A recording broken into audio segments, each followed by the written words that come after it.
Okay, so we're going to do this review on this bug magnifier toy from Dollar Tree. And at first when I got it, I tried it in the house and I wasn't impressed. But then when I brought it out and I put some flowers and some other pieces of weeds in these containers, and I looked at them.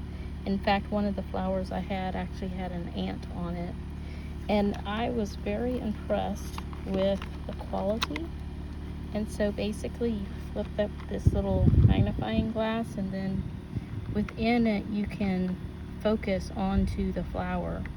So what I'm going to do is I'm going to go pick the flowers that I put in it earlier and kind of give y'all a visual. Hopefully it will show through the camera. But I would definitely recommend this if your child is into nature and into looking at insects. They can look at insects, but I was thinking of even taking it to a more further and looking at seeds or parts of plants. If you're teaching them a science lesson of the different parts of a plant, like you could put a flower in there and show them the different parts of the flower.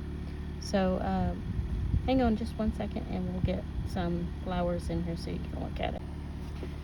Okay, so first of all, I got some dandelion. Let me see if I can get the camera up on it.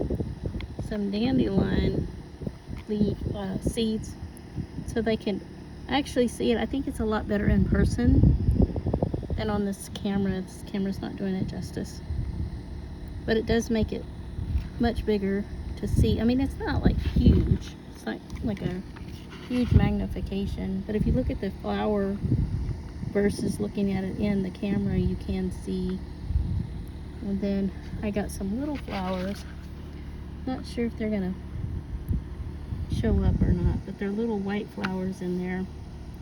They're kind of like right over in this area right there is the white flowers. They're tiny white flowers that with your naked eye you can't see, but with the magnifying you can. Probably could focus a little better. But anyways, I think it would be a great tool for kids, mainly like to introduce them to science, getting them out in nature and looking at things out in nature besides just the insects. But they could also look at rocks, different types of grass, flowers, and those kinds of things. So I do think I would have to give this a thumbs up and definitely recommend purchasing. I would go there quickly because I went to one Dollar Tree and they were sold out. But for $1.25, I think it is a great little tool, little toy for kids to use. One, it gets them outside and it allows them to explore nature and see things that they may not be able to see with their naked eye.